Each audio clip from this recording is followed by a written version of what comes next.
Good evening, ladies and gentlemen. Welcome to Conservative Leaders Forum, hosted by Senatorial District 17. As you see, there's only 4 days left till early voting starts. And we only got a couple weeks left until the election day arrives. We've got a lot of work to do between now and then.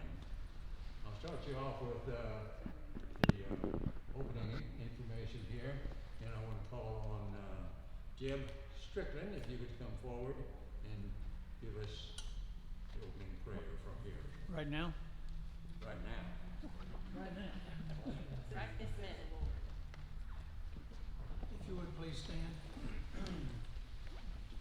Lord God, we thank you for the people gathered here, that they have a heart for you, they have a heart for freedom, and the freedom to worship you. They also have a heart, Lord, to build a righteous nation that honors you and all your precepts. We are trying and striving to make sure that it does, and in doing so, we encounter opposition from others who do not know the truth. We thank you, Lord, that you provide the truth. We thank you for those who fight for the truth. And we thank you, Lord, for the safety of coming. We ask for safety going home this evening. And we ask for all our brethren who do not understand what we stand for them to have an open mind and accept you. We ask all this in Jesus' name. Amen. Amen. Remain standing, and we will place the U.S. flag. I pledge allegiance to The flag of the United States of America, to the republic for which it stands, one nation, indivisible, with liberty and justice for all.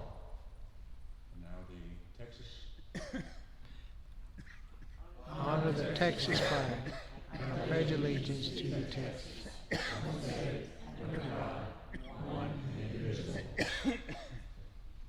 seated.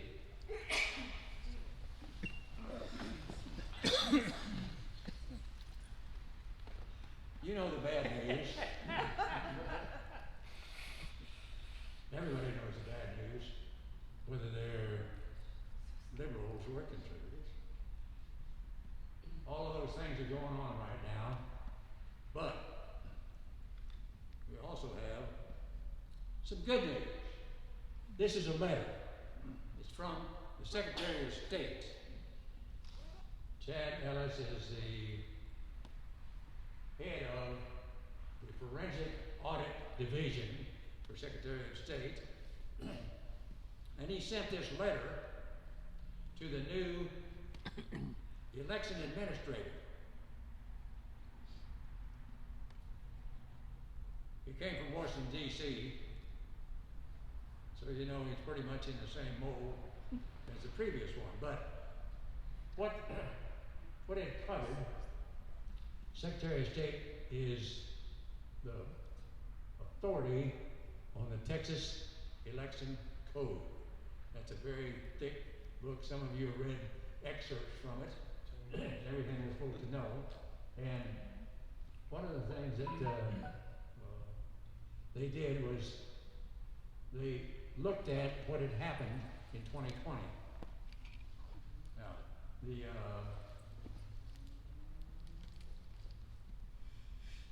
Secretary of State, through the division head, wrote a letter back to the election administrator and said, we saw all the things that you did wrong in 2020, and so we're going to send down a team to Harris County, and we're going to watch what's going on. And oh, by the way, the Attorney General is going to send down a task force to also watch Harris County. So we stand a little better chance, along with all of our poll watchers and our election clerks and judges and so forth, of getting it done right this time. This is just a brief look at the agenda. speakers tonight. And I'm going to go ahead and move to our second speaker. That is Dr. Lenny Trong. Dr. Trong, if you would come up here.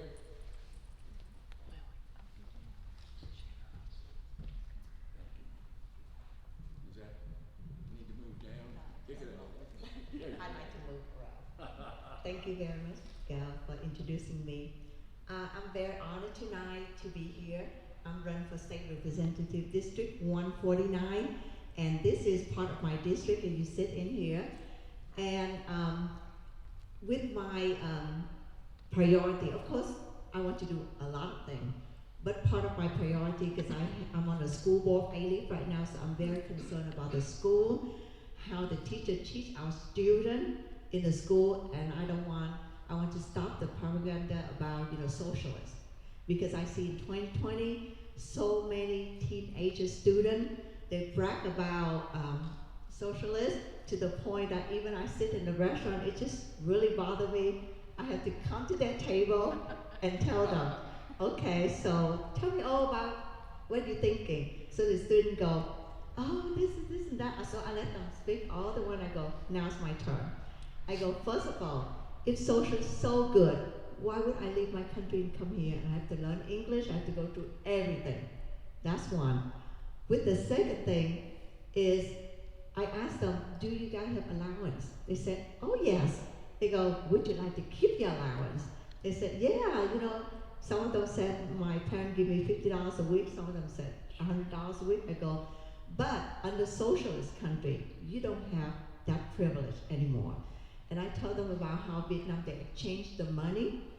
So it doesn't matter how many money you have in a bank account, you can have $1 million, you have $200,000, whatever. They end up only allow each family change to only $2,000. That's it. The rest money you can burn, the money away. So I said, that's what socialist is. And I go, well, you need to go home and do a research. If you can find a country that under socialist and everybody is rich, the poor, everybody is rich, please let me know. And they go, I don't think we have one. And I go, see, so you need to investigate on that. Because socialism is not good. They said free education. Honestly, they make sure you're not smart so they can control you. That's what is socialist. So I've been going around, talk to the, young adult, get them to understand, and that's part of my reason I want to run for the state, because I want to stop all that. I don't want, they threw out the teacher, the school threw in our student, our children, our grandchildren, of all the socialists. That's part of the thing I do not like. The second thing is I witnessed crime in front of my eye. Like people get snapped, the purse, and one of my friends, he leaned on the car because they was asking for direction. They stripped his watch and they drove away, and I took a picture. Of course, the license is not the real one. So many crime happening. And when I do block walking, I find out that people are really afraid. They're afraid to get out of the house because of the crime. And recently, not too far from my house, there's a family, there's a new trick. Every single day, people that are doing crime, they find a way to rob the people. Like this family, they come, buy this necklace, this is a nice, and they are a nice family, husband, wife, and 3 children. In the car, drove up to the household and introduced, that they want to sell this, and the owner, no, I don't want to buy it. And then, so what they did is that they took it and they put inside his, his pocket. They said, yeah, you need to buy this. And the next thing you know, they took the money in his pocket, and the guy lost almost $2,000 in cash. So it's just like, it's happening every day, and that's part of the reason I run, because I want to make sure that we support the police, we funding police, we want to make sure the neighborhood's safe. And I did go and talk with the West Side Police and see different things that we can do to help once I get in. And the third thing is about the flooding. So, you know, I'm helping with Harvey, and I'm telling you, I cried when I was helping people to clean up their house, and I don't see that happen again. I want to make sure that people, you know, the city, you know, have the funding so we can do much better for, you know, the community. And there's more and more about it, but, you know, of course, you know, like that's one of the major things I want to discuss. And now, you know, I just want to share with you that during my block walking in District 149, so I did run into Democrat people. So we walking, and then, you know, like I see that there's some people walk on the street, and I go, oh, so please vote for me. And they go, so what party are you? And I go, Republican. I said, no, you're Republican. Get away from me. And I just say, well, thank you very much. Have a nice time, and please be careful walking, because nowadays crime's really bad, and please be safe. So I walk away, you know, say nice and wish them well and everything. And then so that lady followed me and said, by the way, I really want to talk to you. And she asked, why are you so nice? And I go, well, you know, I mean, that's my nature. Because, you know, like to me, Republican, Democrat, it's just people. I just want to be nice to people. And if I can get into, doesn't matter, you're Democrat or you're Republican, I work for everybody. And I'm here block walking because I want to hear what people are concerned. I take my little notes, so once I get in, I start working on it right away. So, and she was like, you know, all my family, all my life, I vote for Democrat. And I go, well, you know, I've been, well, thank you for letting me know that. But, you know, like I said, if I do win, I still work for you. And then so, and she said, you know what, I will make a little change this time, I will vote for you. And I go, well, thank you so much, you know. And I said that, you know, like, I told her, I go, I'm gonna be different from other people. Even I get into the office, every single weekend, except when I'm in session, I cannot do much. But I said that every weekend, I told my husband, I go, honey, every Saturday or Sunday, I will pick a neighborhood and I will block walk just to say hi to everybody and see what they're concerned. Because sometimes people cannot reach out to you. Because with me, this job is serving. We're serving the people. The people is not serving you. So I told people that I'm serving 3 people. So I will walk around. I make myself, you know, visible in the district. So people have any issue, anything, if they run to me in the grocery store, please stop me if you have any concern. And that's one of my stories. And then, one of the neighborhood, I walk by myself and I was, you know, I don't know this neighborhood, is it safe enough? It's kind of iffy a little bit. So I really scared. And I go, you know what, just walk a little bit and see how I feel. So I walk about 2 car distance, and here come a dog, a German Shepherd. In 2020, I got bit by a dog. So I was like, okay, so I need to be careful. So, you know, maybe I need to back up and go back to my car. You know what, that dog, really nice. And I said, God, please help me. I don't want to get bit by another dog. No. You know, because I was saying the last time, I don't know, what about this time? But you know what, the dog kept on walking with me. And I go, you know what, God worked in a mysterious way. I have a partner in crime with me today. And he walked 8 blocks with me, 8th Street. And, you know, to the point that when I stopped to see, to talk with people, the dog was sitting there. And they all lay down. And they go, is this your dog? I go, no, I don't know whose dog it is. But the dog is actually following me. And then when I'm thirsty, I drink water, and I saw the dog was thirsty. It was like 2 p.m. in the afternoon, 100 degrees. So I was like holding this. I go, I don't have a cup. So, you know, if you want to drink from my hand, you can drink, but please do not bite me. And the dog drank from it, you know, and it's really nice. And I go, you know, thank you, God, you know, you saved me today. But that dog actually walked with me 8th Street. And then whenever I finish, I go back to my car, and I said, well, I don't know who you are, but thank you so much for keeping me safe. And, you know, and you can go back to your home, because I see the dog have the collar, but I don't dare to touch that, because, you know, I'm afraid, you know, it's getting. And so the dog just look at me and walk away. So I was like, I feel like this time when I run, I have protection. You know, God always with me, protect me, and every time I start walking, I go, God, today, I know I'm going to see people that are very rude and all that, but please, you know, protect me. Please help me to say something that people will, you know, actually like me a little bit. And, you know, and I do run into, I only have four houses actually shut the door on me, only 4. Of all the 50-something thousand houses I walk, only 4 that shut the door on me. And so that's why, you know, I feel like, you know, it's like they say, it's a God calling, because, you know, because it's my passion. I always like to help people. That's why part of the thing I'm in the school board, because I want to give it back to A-Leaf, because I graduated from A-Leaf. And now I want to run this, and I want to give it back to Texas, to United States, because, you know, this is the country that carried me, and I've been here for like 47 years. And I got to where I am right now, so I want to make sure to get better for the student, the parent, and I want to get, and people, when I do block walking, I run into people that ask about immigration, about the border. So I said, I come here legal. I would like every single people that enter the United States legal. So they have a right to vote, they have a right to work.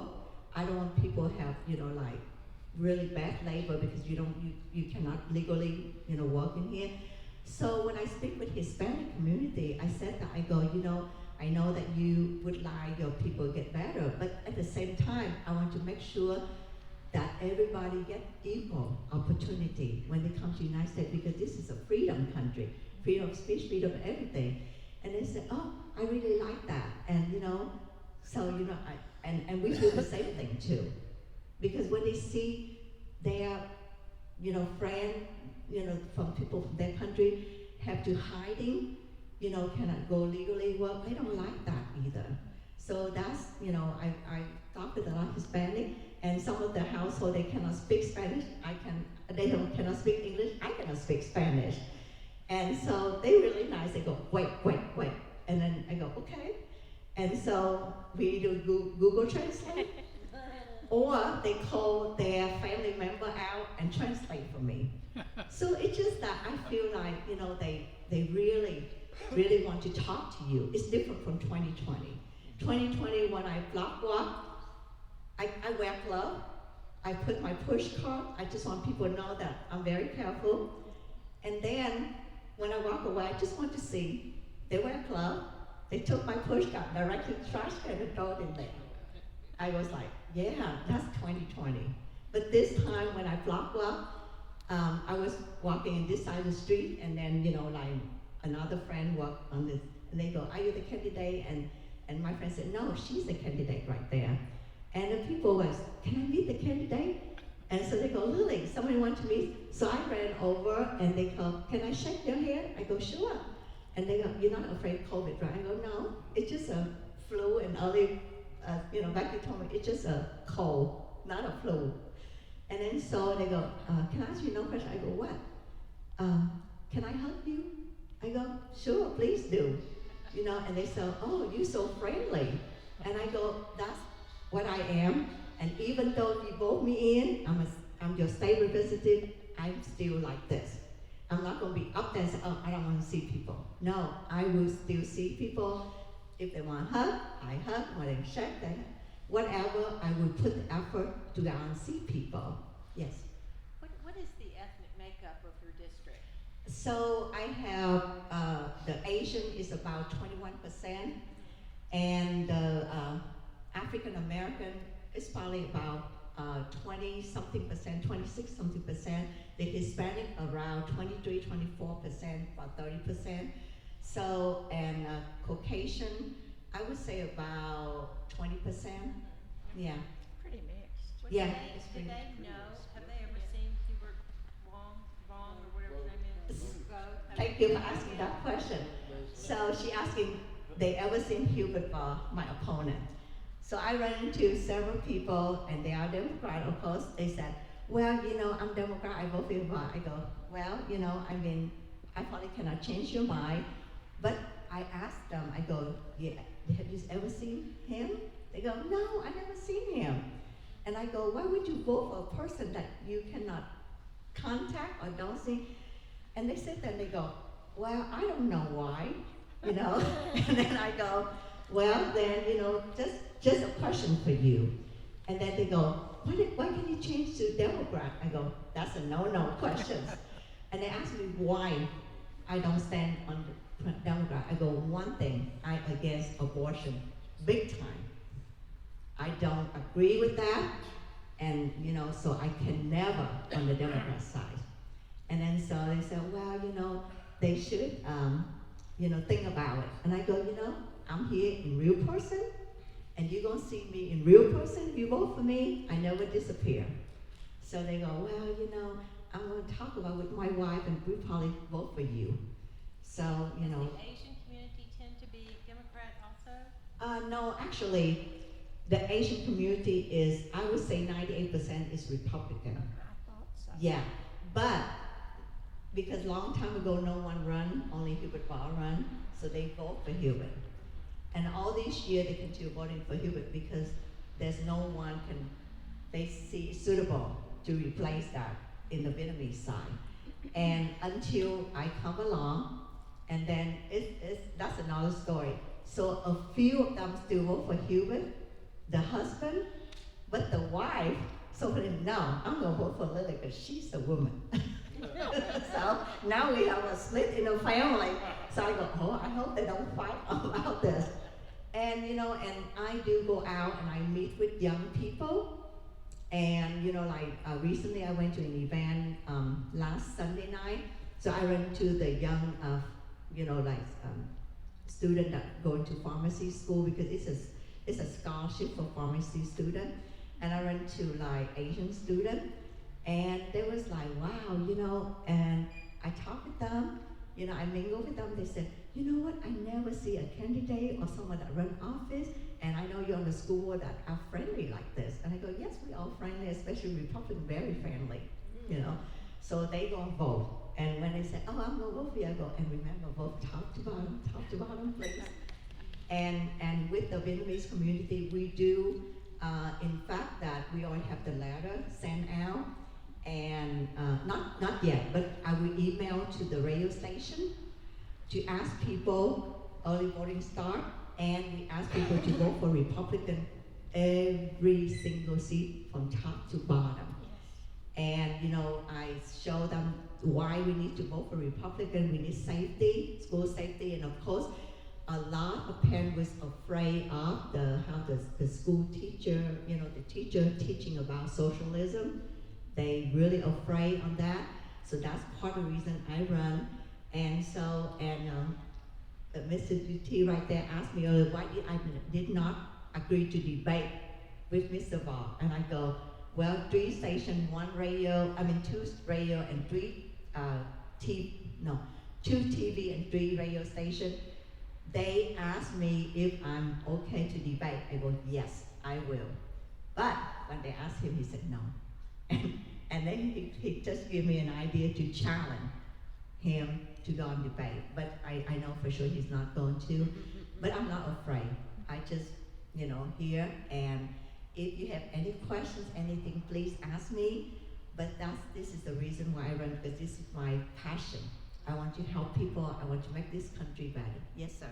So you think that was a Republican dog that was following you around? You know what? I think the dog knows I'm Republican, probably. Yes. He's at least conservative. Yeah, and I mean, the German Shepherd about this big, and I'm this small. I go, whoa, you know. But honestly, you know, I pray every day. When I do block walking, I pray to God. And that's part of the reason both Pastor Johnny and I, we agree on that we want to make sure that the school district, before they start the day, pray. Doesn't matter what religion are you, we need a prayer. We need to believe in God, you know. And, you know, that way, I want to make sure the children understand that, the students understand that. And, you know, I want to do the best I can to, you know, to work on the state and get whatever needs to be done. And of course, you know, if I do get in, I told everybody in my district, please email me. My email will be the same, lilyfortexas@gmail.com. If you have any concern, anything, I work very hard. And I talked with one of the state representative, J.C. Jepton in Sugar Land area. It's getting to the point, he laughed at me, he go, Lily, I just have a curious question for you. I go, what? He go, I know you work very hard. So what is your plan if you get into the state? And I go, because I want to, he go, no. I want to hear where you're gonna live. And I go, you want to ask me that question? And you know what my answer? I go, well, because I thought about it.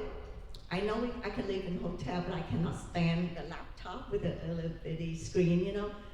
And my husband know I work with her. I like a big screen. I want to sit in a desktop where the computer, the internet work fast. And I know I'll be working late, you know, in the office, and I don't want to drive home. It's not safe, you know. So I thought about sleeping in my office so I can work. You know? So that's why, that's the way I am. When I do my job, I work hard, and I stay up late at night to read things, and when I cannot sleep well. But anyway, thank you very much for hearing me out today.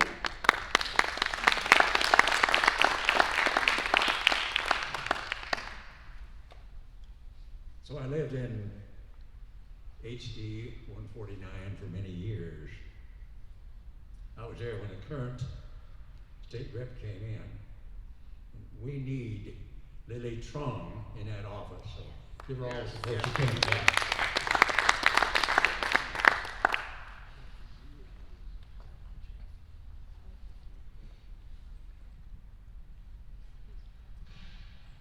Unfortunately, there's times when candidates have conflicts, and this happens to be one of the times that Mono de Ayala has a conflict. He won't be with us tonight, but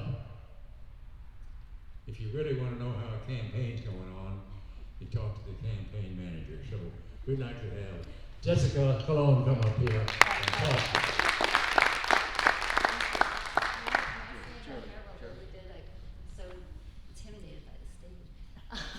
Thank you, Gail. Thank you for the flexibility tonight. Of course, Mono regrets not being here, but of course he's no stranger to this group and has been here many times. And how wonderful is it that we have Dr. Trong on the Alief ISD school board? Are we blessed that she's there now? Thank you. We are blessed to have you there. I hope that you can get 149 back. How many of you remember Talmadge Heflin? Of course. Talmadge Heflin, you know, ran that race, was appropriations chair, and we've been fighting for it ever since. So we're behind you. Jessica Colon, I work with Mono de Ayala, who is the Republican nominee for state representative. So many faces and folks here in the room were incredibly supportive of the campaign. They're block walking, working the polls, putting signs out, just doing all the legwork. And so we are not taking this general election for granted. Mono does have a Democrat opponent, and he, you know, you just never know what's going to happen with such a campaign, how they're going to use it, what they're going to do, et cetera, et cetera. We've been very encouraged by the support, but I'm sure you've all gotten mail and seen the signs around. We are still running a very aggressive campaign because we know the Democrats want this seat. And we don't want to let any air, any oxygen in there for them. We have to hold this seat Republican now and for this next decade to the next redistricting cycle. We have to make sure this district doesn't fall like 134, okay? In Westview, and Southampton, and Bel Air. All of us, so many of us have been active for so long and have watched the eating away at that district. Well, we are staking a claim and putting on a united, strong front that we're gonna hold 133 and we wanna exceed expectations here. And so we're running a very aggressive campaign. And it's for Mono to win for those reasons, but also to help our countywides, okay? If we here 133 overperform, push out our friends and neighbors, show that we have a motivated base here, inevitably, we will help lift the countywide votes too. So we have a very real obligation here to show strength in this seat after redistricting. This is the first race after redistricting. To show strength here, this is the one House district that did lose Republican voting strength, all right? Some people don't know that, but we are the one House district that did lose Republican voting strength to reinforce some other districts in the area. So we just can't take anything for granted. So thank you for everything you're doing to help Mono. Of course, anything that you do to help Mono helps everybody on the ballot this year. And I don't know if you've seen on our materials too, on Mono's materials, that he is advocating to vote all the way down the ballot, vote for every Republican judicial candidate on the ballot. You know, we're very committed to doing everything that we can to see him have a huge victory and to help the countywide. So y'all know my number. Even these fine folks from Brazoria know how to get in touch with me. Thanks for coming in. I hope you enjoy your date night here in Harris County. But please let me know. We can replenish signs, replenish push cards. We're keeping West Side headquarters stacked. How great is Nancy Scott, by the way, and all the team at their West Side headquarters, keeping that, pumping out those yard signs here on the West Side. So please let us know, and we will get you populated. We're looking for volunteers for early voting and for election day. Mr. Sumchak. Sir. How are you? I know you're tired. The question I have for you is, Chronicle came out for a lot of good candidates. A lot of people are saying, well, I guess it's a shoe-in now that the Republicans are going to gain it back. So, and I know we're not taking it easy, but what was your take on the articles that came out in the Chronicle?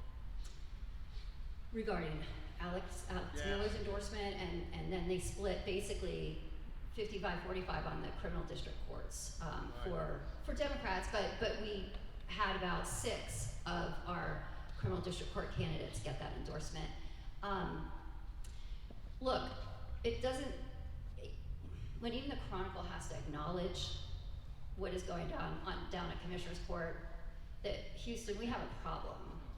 And we have corruption downtown, we have a crime problem, we have to get ourselves back on track. And the fact that this happened so rapidly, right, is just something you can't ignore. But here's the thing, and if we win this county back, we will be the only swing county on the face of the earth, if you really think about it. You know, maybe you could argue some in Florida and maybe San Diego area, you know, on occasion. But really, so we have to continue to push. And so the Chronicle is going to do what the Chronicle's going to do, and they've been on a PR tour defending their endorsement of Alex Mueller and leaning into it also. But you just take that at face value, take it for what it is. Yeah. You know, I wouldn't, you know, we are too educated here to know about the Chronicle to say, oh, it's a great sign, you know? So let's not kid ourselves. We're gonna take it at face value, and we just, and you know the drill, Bob. I mean, we just have to work our way all the way down and push our people out. We just can't get complacent right now, you know? I mean, it's clear that momentum should be on our side, but we are the ones, we're the wind in the sails on that. You can't forget, you all are creating that momentum. And so we can't forfeit that right now. We have to finish this race all the way through. My thought was that underline, if you really read that article, they're kind of scolding the Democrats for not having a better candidate. I mean, really, if you read Well, when the Chronicle writes their headline, we are endorsing Alex Mueller, comma, not Lina Hidalgo, comma, for county judge. It's a pretty rare day, you know. I thought on the criminal district court races, they were inconsistent, you know, in their approach to bail reform, or the problem with the PR bonds, honestly, like they, you know, said that's the reason we're endorsing some of these candidates, and then some of the candidates they endorsed are the worst offenders on PR bonds. So there's an inconsistency there. It should have just gone with all of our Republicans, frankly. But long story short, you know, the change, we are the change. And all of you who have been working so hard in Alex's campaign, you know, doing the work in your district, here, of course, on Mono's race and all these other races, you gotta know you're the wind in the sails that makes it happen. So we've just gotta keep finishing. So just to let you know, lots of times when I go out and I'm with certain different groups, they all say, you know, I don't know if he's a Democrat or Republican, but I like him. Oh, Mana? Yeah. So I think that's Great, good. we'll take it. Yeah. We'll take the Democrat votes too. Hey, Stuart, real quick, our new SREC member, Roman Klein, had a question. About the independence Oh, go. voters. How are you tracking the independent voters at all? Yeah, Because they seem to be tracking heavily now more Republican across the country. because inflation, crime, Yes, exactly. border security. So we're a hub for all those things here. And the number one argument down at the Commissioner's Court is the budget. You know, because she won't, you know, and then the number one issue ever been top of everybody's mind locally is crime. And then, of course, border security, you know, affects all of us. So, again, it feels better than it has in cycles past, but we're the wind in the sails that's gonna make it happen. Roman, real quick, I'm getting almost cut off. Hey, thanks for showing. Is Mono getting any questions on the subject of Democrat chairs? And if so, what's his answer? It's one of the things we're pushing hard for now in the SREC. Well, I mean, I don't want to speak for him, but I can say what he said in a debate in the primary runoff election. And he feels strongly that the Democrats, for certain, who fled the state and abandoned their office are not qualified to be chairs. And he feels strongly about the Democrat chair issue specifically too. So I'm always careful, even in my role, to not speak on policy. I think you'll find a very favorable answer when you talk to him, and he wants you to call him on his cell phone. I know this is being recorded. It now has proof that I do tell people to call him on his cell phone. I think it's, I'll put it on the recorder of Gail for later, but I know that he feels very strongly about those that abandoned their office. Jen? Have you had a poll that for 133? Yes, it's something not to take for granted. I'm sorry. It's something not to take for granted. I mean, you know, we're working hard and tracking. Everything could be higher. So, you know, we've got to finish this race strong, and we're dropping mail for a reason. Mr. Lampfield? Oh. Do mention the block walk on Saturday. Yes, so we are having a block walk kicking off from Westside headquarters, 9:30 a.m. So feel free, Chelsea will be there to kick it off. There's my alarm. And then want to invite everybody. We're having a get out the vote rally at the restaurant by popular demand on Memorial at Beningus on November 2nd. So please come out to that, 5:30 to 7. We will be block walking, kicking off from Westside headquarters every Saturday, 22, 29, and November 5th. So feel free to tag along. Ma'am, you had a quick question. Real quick, what part of the district did 133 lose? East of Chimney Rock, like a little bit right west of Chimney Rock, and then east of Chimney Rock. Okay. Mm-hmm. In the Galleria, right there? We still have some of the 056 zip code, but it's really that eastern part, there, south of I-10, kind of down to Westheimer. Okay, thank you. Thank you.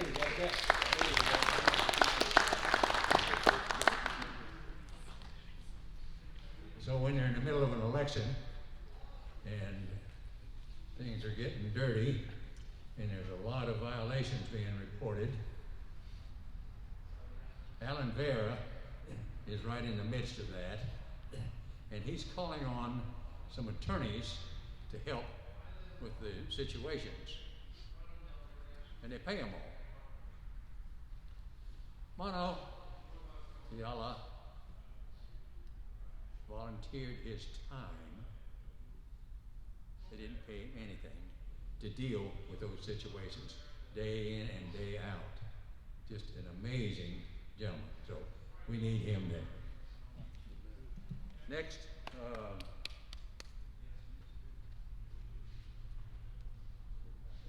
I wanted to recognize any candidates, if there are any here. I don't see one, but if there are, I was gonna say. other than the next meeting. Okay, we've recognized the candidates. Now I'd like to call on one of my favorite candidates here. I've followed this gentleman around. I just love to hear him speak. How you got this thing? You're on the home court, brother. All right, timekeeper, don't start it yet. Real quick, I want to thank, here you go, brother, take this, I got my lapel mic on. We got Lily Trueheart's my favorite door knocking partner. I'm faster than her, so the dogs get her and I go get help. It works really well. And I want to thank Miss Rolene back there, who runs our soundboard, who opens the doors, who turns the lights on, and she's paid a wonderful salary of nothing. So, Miss Rolene, thank you for your help. She is great. Let me ask one last housekeeping business. Any of y'all live in Bel Air? No? Anybody? All right, then won't worry about that. I got a campaign van parked in Bel Air, and I got to move it, so I was going to hitch a ride. Anyway, let me tell you a story real quick. I think Judy's heard my story, but I want to ask you real quick, what was your first car? First car. Somebody tell me. Model A. Model A? I'll be darned, Jeff. 29. Model A. 1929 Model A. I don't think you can top that. Anybody else? What was your first car? Corvair, 1962. Corvair, Out of a junkyard. And what? Out of a junkyard. Out of a junkyard. I can understand that. Brother, Ford Mustang, Ford Mustang, what year? 65. Yeah, I had one of those too. Was it An convertible? Izetta. A what? An Izetta. A 9Z? Yes, means small car in German. Oh, okay. It's the one that the door opened in front. Oh, Remember them? I don't remember them. I'll look that up. Anybody else? First car? 59 Rambler. You were styling. 1977 Olds 98 white top two. All right. One other. Yes. Oh, two others. Give it to me. Morris Minor, Oh, yeah. 1954. What do you got, brother? An expensive Chevrolet Bel Air, 1962. All right. Now let me ask you this question: does anybody still have their first car? No. Let me tell you about my first car, a 1967 Pontiac Le Mans. Do you remember Le Mans? Oh, yeah. It was like the GTO, only a smaller engine. Yes. By the way, I will show you a picture of it real quick because y'all have heard enough campaigning, and I thought I'd just talk about me for the next. No, I'm teasing. I'm going to tell you something. But look, you probably can't see it there, but that is my '67 Le Mans. I still have it. How about that? Now, when I was driving it, it was a repo, and my dad bought it from a bank, a credit union, for $300. It was painted with house paint. It broke down every week. I took it on my prom date. We smelled like gas when we got to the prom. I hit a dog on the way back from the prom, and I couldn't get a kiss goodnight. Terrible experience. And finally, I said, you know what? I'm junking that car. I didn't want to get rid of it because as much as it broke down, it looked good on the back of a record. I thought, we can get this thing fixed. It'll be pretty. So I literally put it in the pasture because we raised cattle. And my second car was a 1977 Mustang, not the cool one. Remember the 77s? They were short, 4-cylinder engine, environmentally friendly, economical. Well, I drove that from Glen Rose to Stephenville to Tarleton for my sophomore year, and it was fine except when I got to Chalk Mountain. I'm really getting a political message here, so stick with me. I couldn't get over Chalk Mountain. It was too steep. My car didn't have enough power. The first trip, I got almost about halfway up and the car died.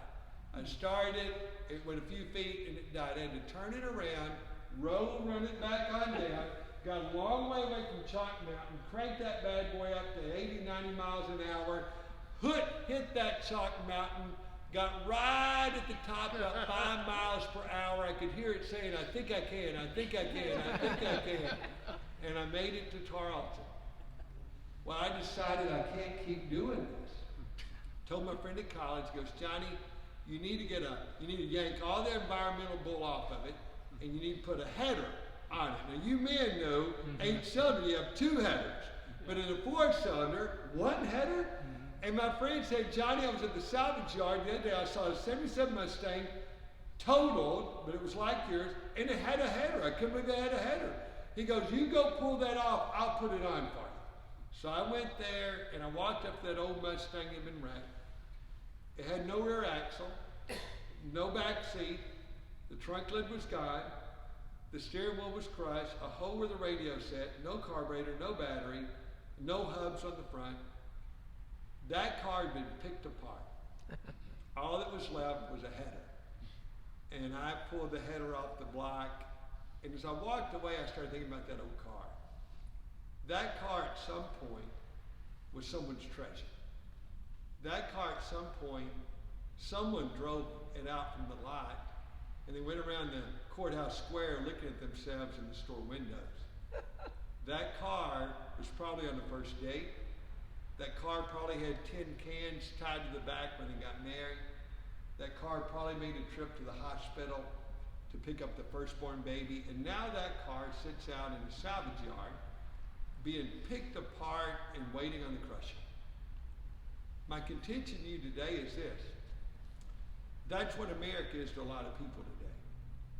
Our nation is in a salvage yard of nations past.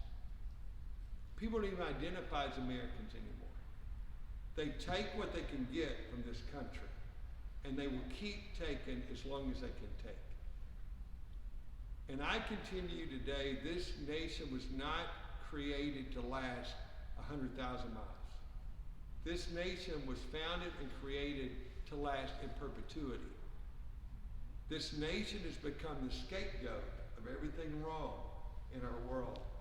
I spoke at the Buckingham the other night with a 90-year-old man who served in World War II. And he started weeping when he said how badly people rip his country. And he said, Johnny, this nation's done so much good for so many, and he couldn't quit crying. And it just dawned on me that 67 Le Mans I showed you is a classic. It's worth much more now than when it was new. All it took was someone to restore it and put care into it and see it for the value it has. This nation has value. Love God. Care for each other. We've always done right. We have got to restore this country. And we've got to quit treating it like it's a byword. I want to get back to the days when we hear the national anthem and goosebumps come on the back of our neck. What made Reagan great was not necessarily his policies. It was because he caused us to love our country again. And we have got to get back to loving our country. So I'm running for Congress because I love this country. I've been to all 50 states. I've been to every grave of every U.S. president. And I'm willing to die for it. And I'm willing to fight for it. And so we're fighting. I've door knocked 72,000 homes as of today, since last May. 72,000 homes. And it'll be 75,000 come November 7th. One poll they ran said I'm in a dead heat. Some of you will be skeptics about that. But what I'm finding out on the street is I think that poll is pretty accurate, because I'm finding an amazing reception across the board. But we gotta work. Man, put flyers on those doors for me, put signs out, do the same for Miss Lily. Work your tail off, work those poll places if you don't mind. But we can win this thing. We're gonna win it, I don't doubt it. But I don't wanna win by a little bit, because there's enough rhinos out there, a little win may still cost us. We need to win massively. So let's buckle up. Like I tell our church, rise up, go out, and bring them in. Let's do the same here. Thank you so much.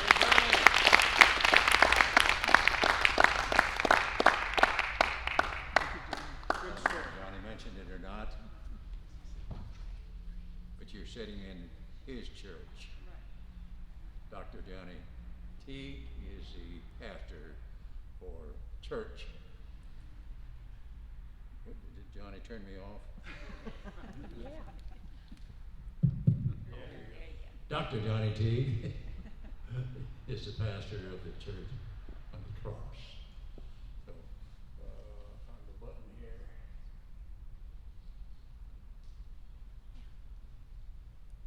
SD 17 elects 2 members to the State Republican Executive Committee. That's like the board of directors of the Republican Party of Texas. One is a male, the other one is a female. We happen to have both of them here this evening, but our speaker is Becky Green. Becky?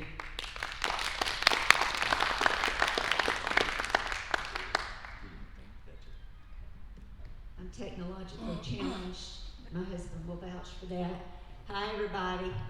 Hi. It's good to see y'all. I like to come up here and visit my friends in Harris County, SD 17 every now and then, but it's a long drive. It's a long drive. I want to thank my chauffeur, my husband, and Brazoria County Republican Party Chairman, Shane Green. Over here, Dr. Shane Green. We got Dr. Johnny Teague. We got Dr. Lily Trom. There's a lot of doctors in this room. I'm just going to start calling you doctor just because I'm all the same, right? Okay, so y'all, it's great to be here. Thank y'all for having me. Hi, Roman. Y'all need to pray for Roman. Y'all need to pray for Roman. Roman, bless his heart, he didn't know what he's getting himself into. He has to sit next to me at Republican Party meetings at the SREC, and I'm a lot sometimes, y'all. So just pray for your brother Roman. He's got to put up with me for 2 years. 2 years up there. I'm gonna bring him some candy and keep him happy. Go get him coffee, that kind of stuff. But anyway, we're gonna have fun. All right, we're gonna take a little break from campaigning tonight for the election. I want y'all to keep it up. You're doing a great job. But I want you to do a little, we're gonna engage in a little Republican activism, okay? And Roman almost stole my thunder. We didn't plan this, but he and I are kind of on the same page. Do y'all remember when we were at convention? I think a lot of y'all were at convention, and we passed our platform and our Republican priorities. Remember that? And our Republican priorities, the 5th one, reads like this: ban Democrat chairs. To ensure all legislative Republican priorities are given a fair opportunity to become law, the Republican-controlled Texas legislature shall adopt a rule that would end the practice of awarding committee chairmanships to Democrats. Okay? No brainer, right? Yeah, applaud for that. Yeah. We passed that. Texas Republicans said, we don't want Democrats. But, yeah, why are we doing that? Why are we doing? Nobody's been able to answer that question. People ask me that all the time. I don't know. It's the dumbest thing I've ever heard. And we need to stop. Okay? Now, right now, we're worried about getting Republicans elected. But come the 88th legislative session in January, we're going to switch gears. And we're going to worry about getting Republicans that we have elected to act like Republicans. Okay? Yes. And Roman and I are going to lead the charge, and we're going to put all y'all to work, and we're going to start tonight. Roman, can you come here for a minute? Y'all, he didn't know I was going to do this to him. Y'all, bless him. He's just, Sean Cheban was our committee man before we redistricted, and poor Sean, bless his heart. No, this wasn't planned. I need you and my chauffeur over here to pass out some cards to these lovely folks. El's got the ones for that side. Oh, has he got him over there? Roman, will you pass out over on this side? We're going to engage in a little Republican activism tonight. We are going to write a card to Speaker Dave Phelan. Y'all know Dave Phelan? Yes. There he is. Okay, there's his address. I want y'all to take a screenshot of this. We may have to write him again later on in the legislative session. Can we write him over in Beaumont? It's Dade. It's D-A-D-E, by the way. Not Dale. It's not Dale, it's Dade Phelan. Phelan is spelled right, that should be Dade, D-A-D-E, okay? P.O. Box 2910, Austin, Texas, 78769. And save his phone number for later, because we're gonna be calling him after the election. All right? And this is what we're gonna do. In your own words, everybody got a pen? No. Okay, Shane, get some pens out of my purse and see if anybody else, please. Are they green Becky pins? Actually, I gave my last green Becky Green pen away. Yeah, they were awesome pens, so I gotta order some more of those, yeah. I gave it, for those of you that didn't go to convention, what you missed was getting one of my green Becky Green pens. And they are the most awesome pens I've ever ordered. So we need one over here. And all you're gonna do is in your own words, you're gonna say, Dear Speaker Phelan, Dear Dade, Dear Representative Phelan, Dear Mr. Phelan, hey you, I don't care. Be polite, but just say whatever in your own words, however you want to address him. And you're gonna say, we don't want Democrats to chair committees in the 88th legislative session. Now, why am I bringing this up now? Do y'all know? Because the House has rules that they operate by, and they adopt their rules in November before the legislative session. So we have got to get on it now. And it's a shame that we have to do this. But I want him, this is actually an SREC campaign. All the other SRECs are supposed to be doing what Roman and I are doing, going around talking to their people and getting their grassroots activists to write a card to Speaker Phelan saying, we don't want Democrats to chair committees. Do y'all know how much easier it would be to get our Republican legislative priorities passed if we didn't have to deal with these Democrats? I mean, we'll deal with the rhinos later. Let's get rid of the Democrats. That should be a no-brainer. So in your own words, please put down no Democrats chairing committees in the 88th legislative session. Please and thank you. Sign your name, put your address, put your email, say SD17, Harris County, whatever you want to put on there. We're not anonymous. We're not ashamed to stand up and tell him that we expect him to behave like a Republican, okay? And so if you would do that. Now, I also need, it costs 44 cents to mail these. I paid for the cards, and so y'all are writing the notes. I need a volunteer to gather these up and mail them. Because I love y'all, but I know y'all, and I know these aren't all going to end up in the mail. You want to do it? You're so sweet. I didn't even see you sitting back there. Come up here for a minute.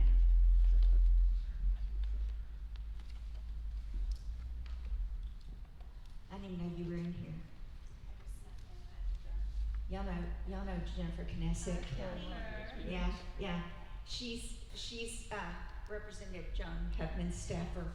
And so I want to tell you that Gloria, who's another of her staffers, Gloria Millsap, did this at the last SD17 meeting we had this week in Matagorda County. Gloria took them up, and she happened to have a book of stamps in her purse, and she stamped every one of those things and dropped them in the mail.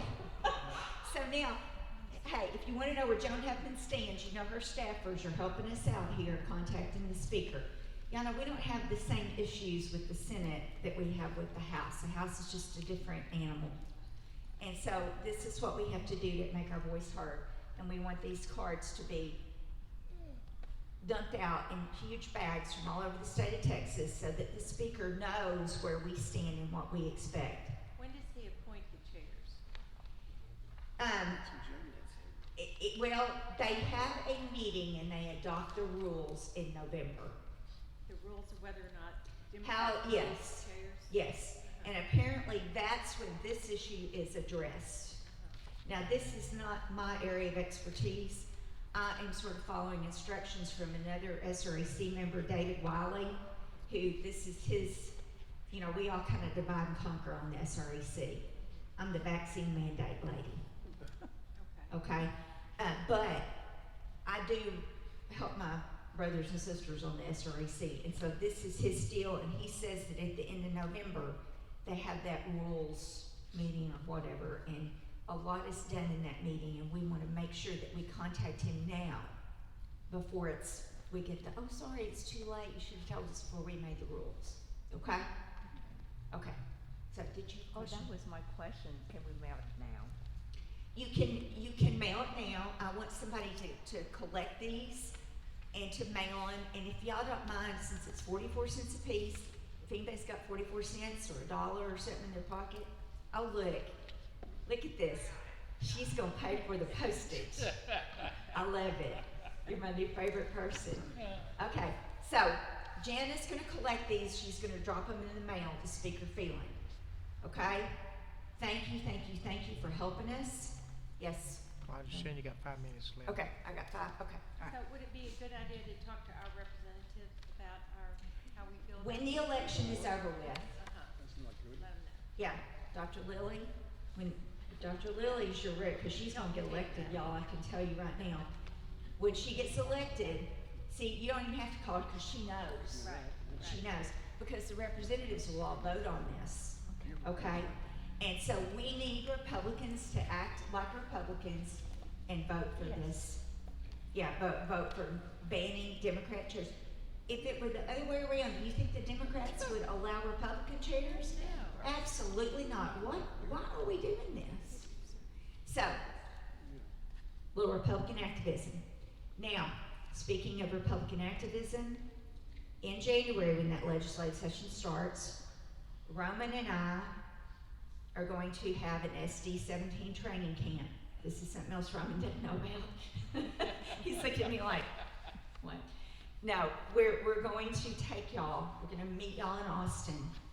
And I have, some of y'all may have been, did anybody go to my legislative training camp last term in the 87th?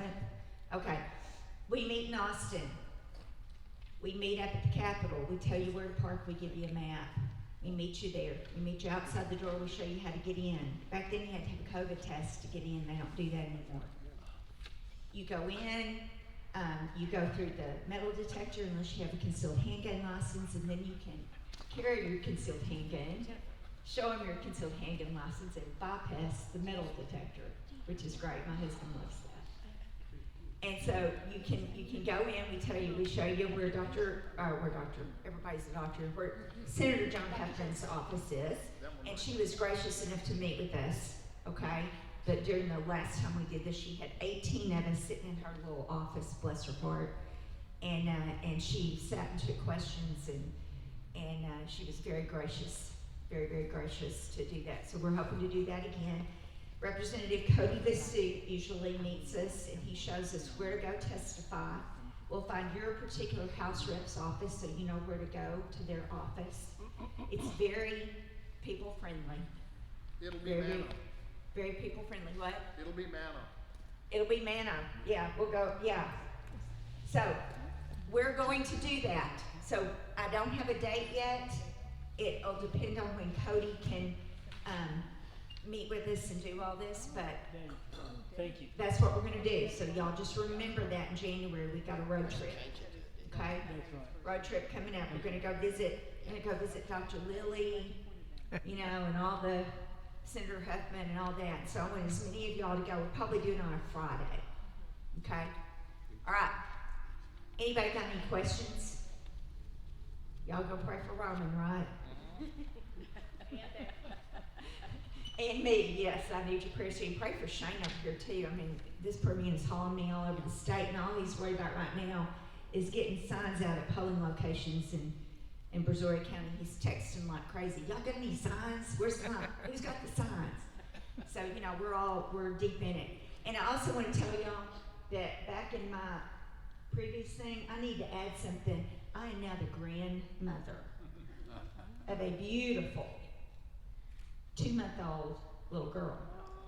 And Shay and I are about to go visit her because election's coming up. It's going to be 2 solid weeks of doing that, and I'm not going to get to see her. So we're headed up there. They're in Georgetown. So, okay. No questions? Yeah.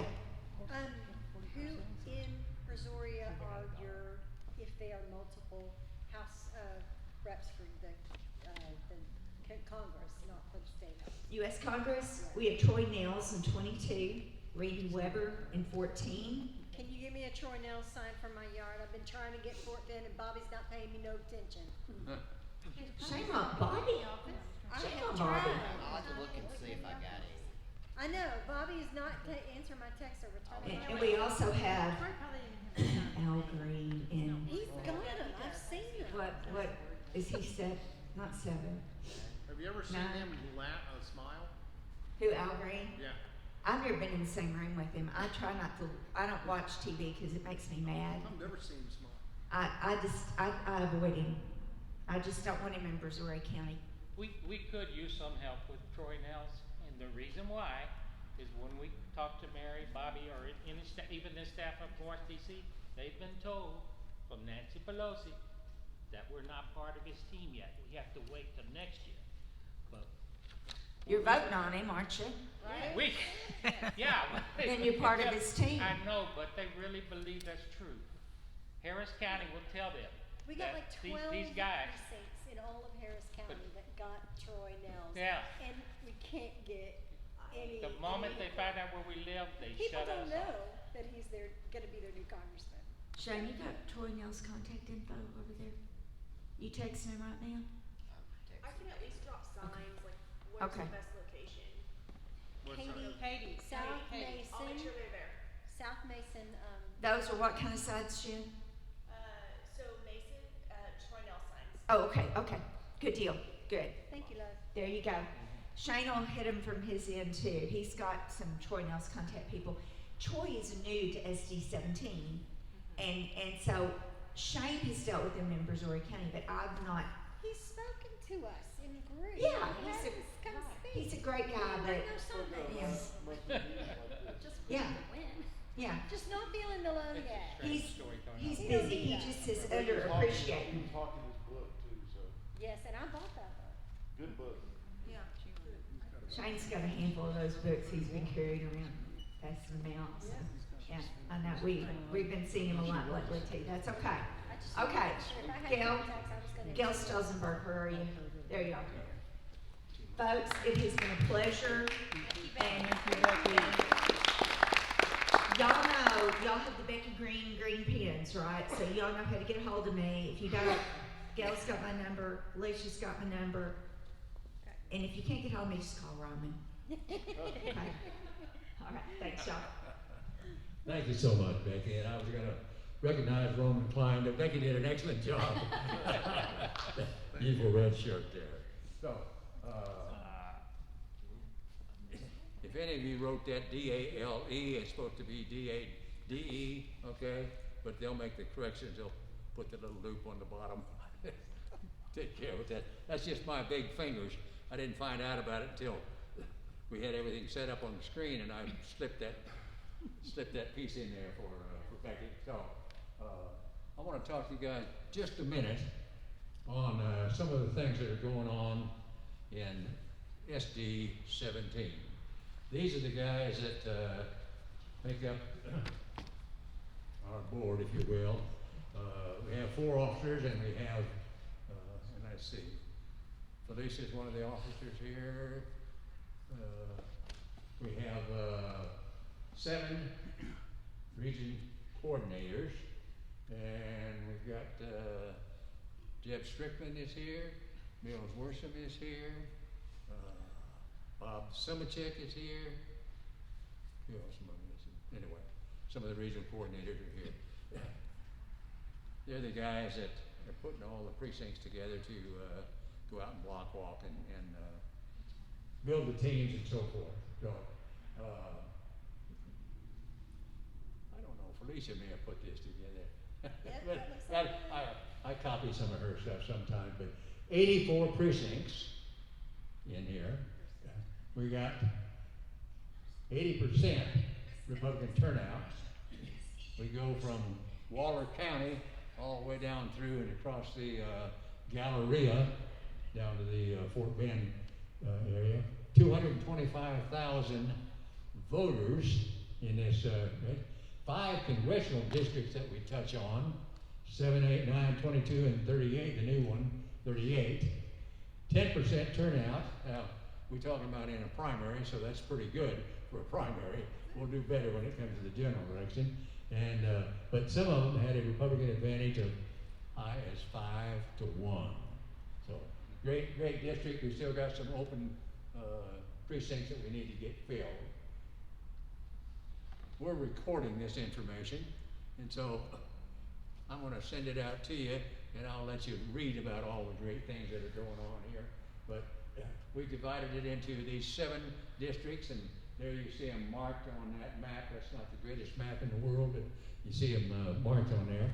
And these are the individuals that we just talked about that are the region coordinators and the precincts that each one of these coordinators deal with.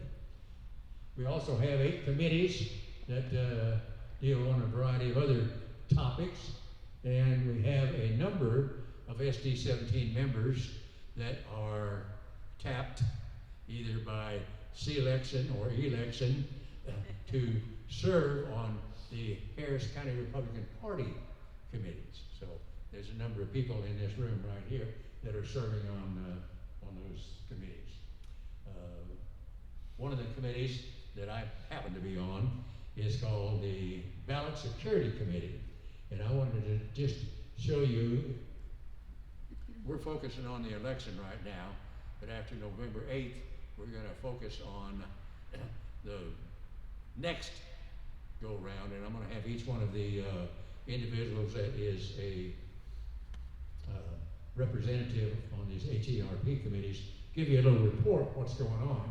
This is what the Ballot Security Committee, we've got work groups going on. The first one is the voter roll maintenance. The second one is the mail ballot harvesting.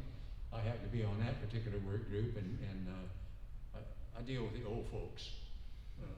I check the individuals, start off with those that are over 100 years of age. Not too many of those around, but it's amazing how many of them are still on the voter roll. And then I come down to 90, and so I'll never get finished. Let me tell you that there's an awful lot of elder voters, but we've got so many people on the voter rolls, and I put one of them up there that I just picked out. Passed away 23 years ago, still on the voter roll. Okay, amazing. Digital poll watching, in-person voting, quality control, and then campaign finance fraud. So again, I'll send in priorities that we're working on to you. And now I'd like to call upon Cindy Wingo. Well, actually, like many things, it started out with Felicia Craven. She was making a request. But Cindy, would you come up here for just a minute and tell these folks, we're going to send this information out to you, but many of you, myself included, have a problem with apartments. First of all, we can't get through the gate, the gatekeeper. So Cindy has solved that problem. Well, partially. I don't know if it's solved, but last week Felicia asked me if I had any of those realtor things that you used to poke in the ground in front of your listing that you put flyers in, which nobody uses anymore. And she said, because I thought about putting that in front of my house and just putting copies of ballots in there. And I said, well, I'll look to see if I have any. And then she said, or maybe a QR code or something like that. So I started thinking, I said, well, maybe we could just do a flyer with a QR code of your ballot. And so this first QR code, if you put your phone over it, it brings you up to Felicia's particular ballot for her precinct. And then the second QR code brings you up to where to vote. So I'm adopting a precinct adjacent to us, and it's all apartments. Everyone, it's complete apartments. So I just decided, I mean, it's not doing anything necessarily for Republicans, but just to do something. So I made a flyer of our like this, but for that particular precinct, and I took it into the different leasing offices and asked them to post it.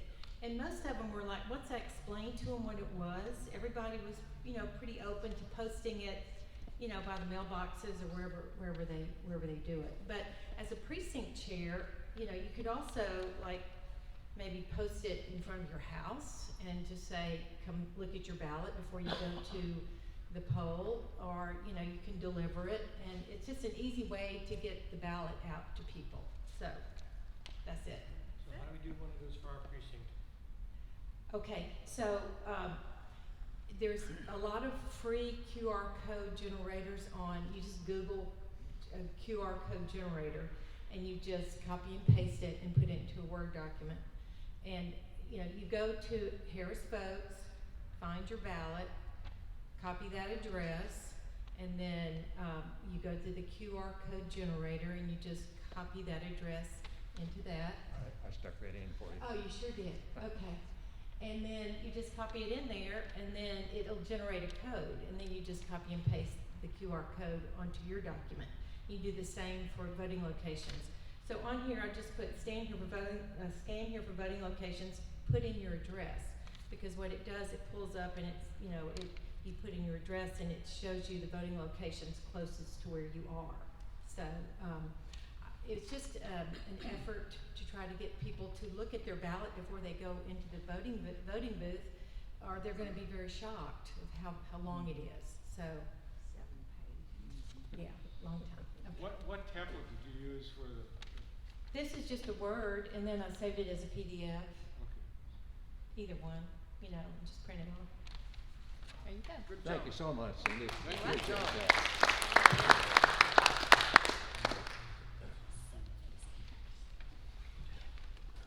Everybody knows the schedule.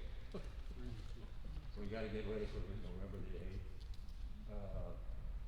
8th. Every Monday I send out a newsletter that contains as many as I know of the upcoming events that we have going on. So this just gives you that list, but you'll get it Monday anyway. Other thing I always mention to folks is that 1 out of 17 emails gets read. When you make a phone call, you have to leave a message, and they call you back, and you leave them a message because you're busy. So eventually you may connect. But with text, 90% of the people read that text within 5 minutes.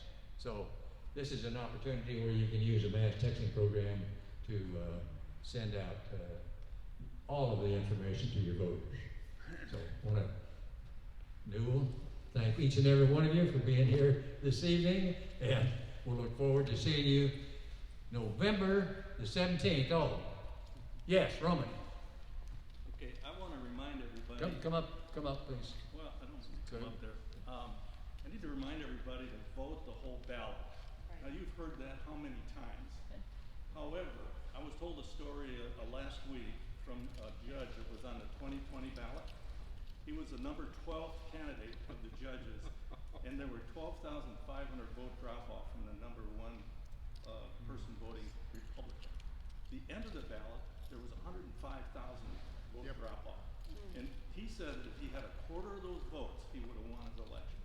So you just need to tell that story to as many people as you can. We need to vote the whole ballot. Vote all the way down, okay? Now. Gail, I have a question. Yes. Yes. And I'm among friends, so I am a presiding judge, and is it legal or okay for me to say, when people come in, be sure to vote all the way down? Can I say that to them once they're that's what I was wondering, once they're inside? So do we have to stand 100 feet out? Yes.